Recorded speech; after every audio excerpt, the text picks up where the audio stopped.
ओम नमस्ते जी। आज का विषय है भूगोल। भूगोल क्यों है? ईश्वर की सत्ता की महिमा जानने के लिए भूगोल का ज्ञान अनिवार्य रूप से जानना होगा। ईश्वर की सत्ता जाननी है। कैसे? जैसे पृथ्वी अपने अक्ष पर 1667 किलोमीटर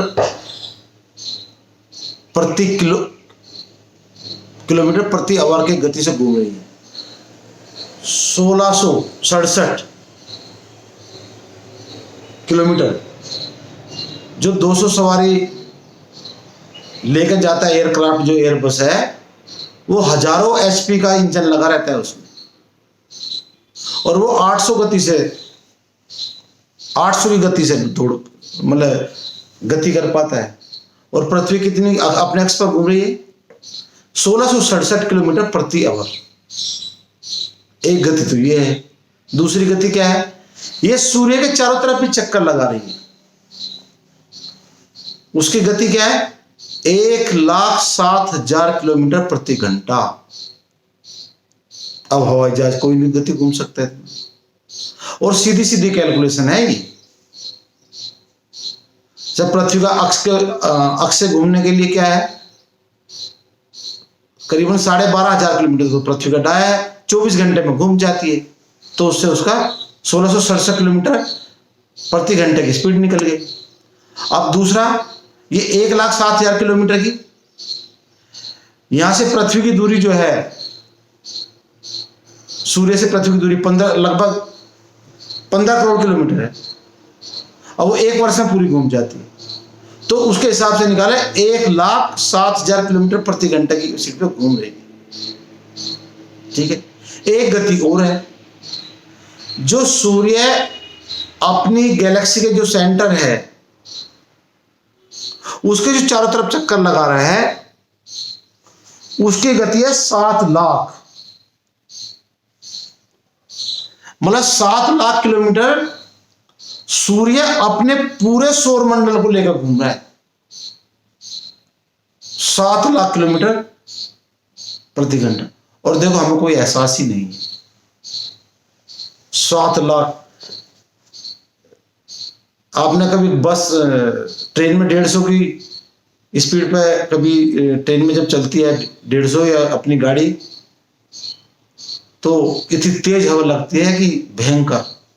अब यदि 7 लाख किलोमीटर घूमेंगे तो हवाई उड़ जाएगा, हड्डी का पता भी नहीं चलेगा, इतनी गति है। जब ये आंधी आती है, हवा 200 की स्पीड से जब हवा चलती है तो पेड़ों को उखाड़ देती है। और देखो, 7 लाख किलोमीटर हम घूम रहे हैं, हमें पता भी नहीं चलता। ये प्रकृति, परमात्मा का महिमा है। ठीक है। अब द्रव्यमान। आधुनिक विज्ञान को यह मालूम नहीं है कि द्रव्यमान होता क्या है। 50 वर्ष में 1962 में हिग्स बोसोन जो साइंटिस्ट थे, उसने कल्पना की थी कि कोई मटेरियल है इस ब्रह्मांड में, कोई पदार्थ है जिसकी वजह से इलेक्ट्रॉन में द्रव्यमान अलग है, न्यूट्रॉन में अलग है, प्रोटॉन में अलग, कि कोई कारण है। और उन्होंने क्या ढूंढा कि हिग्स बोसोन में द्रव्यमान आया, हिग्स बोसोन की वजह से द्रव्यमान आया। और इलेक्ट्रॉन से 133 गुना द्रव्यमान खुद हिग्स बोसोन में ही। तो हम उनसे पूछना चाहते हैं, तो हिग्स बोसोन में द्रव्यमान क्यों आया? ये तो उनकी अधूरी जानकारी। इलेक्ट्रॉन का वजन 9.1 इंटू 10⁻⁻31 किलोग्राम। अब 1 किलोग्राम के संख्या भी नहीं, 31 जीरो लगेंगी, इतना हल्का होता है। और प्रोटॉन का वजन होता है 1.67 इंटू 10⁻⁻27। न्यूट्रॉन का भी इतना वजन होता है 1.67 इंटू 10⁻⁻27 किलोग्राम। इतनी महीन नहीं। और जो एक एटम का जो मॉलिक्यूल का स्ट्रक्चर है वो सूर्य का स्ट्रक्चर है। जैसे ऐसे मॉलिक्यूल की जो संरचना है वो सूर्य की भी संरचना है।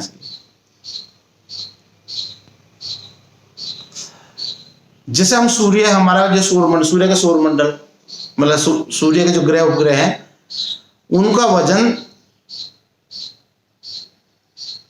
0.03% है केवल, और 99.97% सूर्य का वजन है। अब हम देख लो पृथ्वी का सारे ग्रह का मिला के, जो ग्रह हैं उनके मिला के 0.037 ही है। अब पृथ्वी इतना कितना छोटा, मतलब 0.001 क्या इससे भी छोटा आएगा। ये पृथ्वी का वजन है सूर्य। और जो घूम रहे कितनी गति से, आधुनिक विज्ञान जो जिसके वजह से घूम रहे वो है दिशा पदार्थ। अब दिशा पदार्थ क्या है? वेद गिरीश है पदार्थ, वही संस्कृत के 63 वर्णमाला है संस्कृत के, वो पदार्थ है। और वो जो है दिशा नामक रश्मि होती है वो घुमाती है। पृथ्वी का वजन 5.97 इंटू 10⁻22 इतना वजन है। और सूर्य का तो बता दिया मैंने, ये 0.0 और 1.89 इंटू 10⁻24 उतना जो है बृहस्पति का वजन है। और सूर्य के ये सब 0.03% में है। जो एटम है, मॉलिक्यूल है एटम, उसमें स्पेस है 99%। स्पेस जिसको आधुनिक विज्ञान खाली जगह बोलता है, खाली जगह, इस पे कुछ नहीं है। जबकि ऐसा नहीं है, हमारा तो पदार्थ है। जो सूक्ष्म रश्मि है वो आकाश तत्व उन्हीं से बनता है, सूक्ष्म रश्मि से। तो एक एटम के अंदर 99% स्पेस आकाश तत्व है। अब इसका प्रमाण यह है कि जब हम एक्सरे करवाते हैं तो हमारी स्किन में वो जो प्रकाश की जो तरंग किरणें हैं वो जब हम एक्सरे करते हैं तो हड्डी का पूरा फोटो खींच कर ले आती है, मतलब स्किन से तो पार हो ही जाती है। यदि इसमें छेद नहीं हो तो वो किरणें कैसे चली जाएंगी? गामा किरणें, एक्सरे किरणें वो कैसे चली जाएंगी? तो स्पेस है पर वो बहुत महीन है, उसमें से फोटोन इत्यादि जा सकते हैं। एक जो एटम की नाभि है वो 10⁻−10 मीटर, 1 × 10⁻−10 मीटर इतना एटम का साइज है, इतना छोटा है। और इलेक्ट्रॉन की नाभि का व्यास है 10⁻−18। ऐसी कोई मशीन नहीं है, ऐसी कोई चुंबक नहीं है जो इनको हम पकड़ सके। ये तो परमात्मा इनसे सृष्टि की रचना करता है। ये तो हमने देखे हैं, मतलब आधुनिक विज्ञान कैसे देखता है। ऋषि तो इलेक्ट्रॉन के अंदर बैठ के पता बताते हैं, मतलब जानते हैं इलेक्ट्रॉन के अंदर बैठ करके। आधुनिक विज्ञान क्या करता है? आधुनिक विज्ञान कोई पदार्थ होता है उसके अंदर गामा किरणें भेजता है, जो कुछ यदि कोई मटेरियल होता है वो टकरा जाती है तो वो समझ लेता कुछ है यहाँ पर। उसने देखा नहीं है इलेक्ट्रॉन को, ना देख सकता है।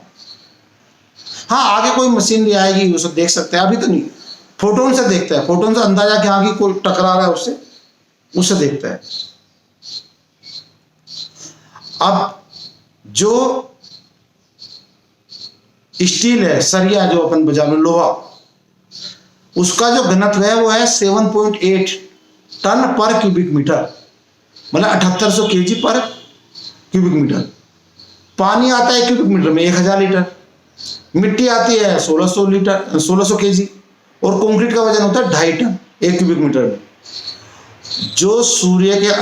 जो पृथ्वी के अंदर सेंटर में घनत्व जो है 17.5 टन पर क्यूबिक मीटर, इतना हैवी मटेरियल है पृथ्वी के अंदर। मतलब लोहे जो लोहा है मतलब आयरन है उससे करीबन 2.25 गुना ज्यादा, इतना कठोर चीज है। और वो किसकी वजह से चिपके हैं? वो आकर्षण, जो प्रकृति के 3 गुण है सत रज तम, सत की वजह से वो आकर्षण की वजह से चिपके है। और कौन चिपका रहा है? परमात्मा, परमात्मा का। अभी तक आधुनिक विज्ञान 10⁻17 इतने सूर्य गिन चुका है। जो तारे चमक रहे हैं ना सब सूर्य हैं। जितने तारे ब्रह्मांड में अपन रात को जब दिखते हैं और जितने तारे चमकते हैं वो सब सूर्य हैं। और सबका सौर मंडल है, सब पे पृथ्वी है। हर सूर्य के साथ एक पृथ्वी है। और वहां ऐसे ही मानव होने चाहिए जैसे हम हैं। 10⁻17 इतने सूर्य की गिनती कर चुके हैं।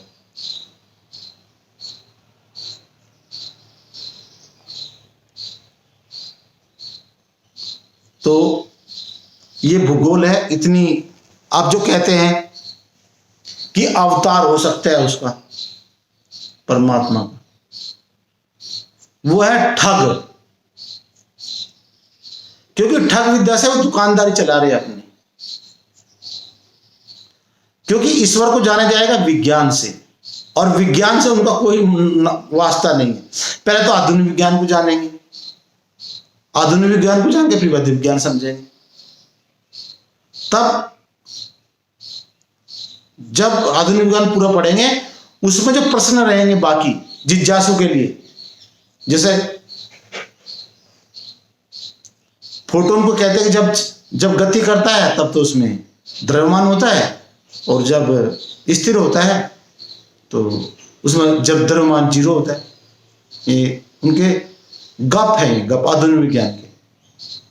जो जिज्ञासु होगा वो पूछेगा कि ऐसा क्यों है, तो ये उन सभी का प्रश्न का उत्तर आपको वैदिक विज्ञान में मिलेगा।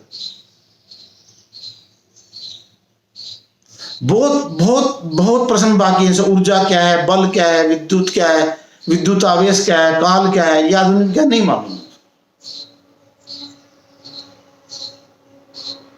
तो यदि ईश्वर को जानना है तो भूगोल का जानना अनिवार्य शर्त है। और मेरी ये वीडियो को आप 2 या 3 बार देखें, अच्छी समझ में आ जाएगा। धन्यवाद, नमस्ते जी।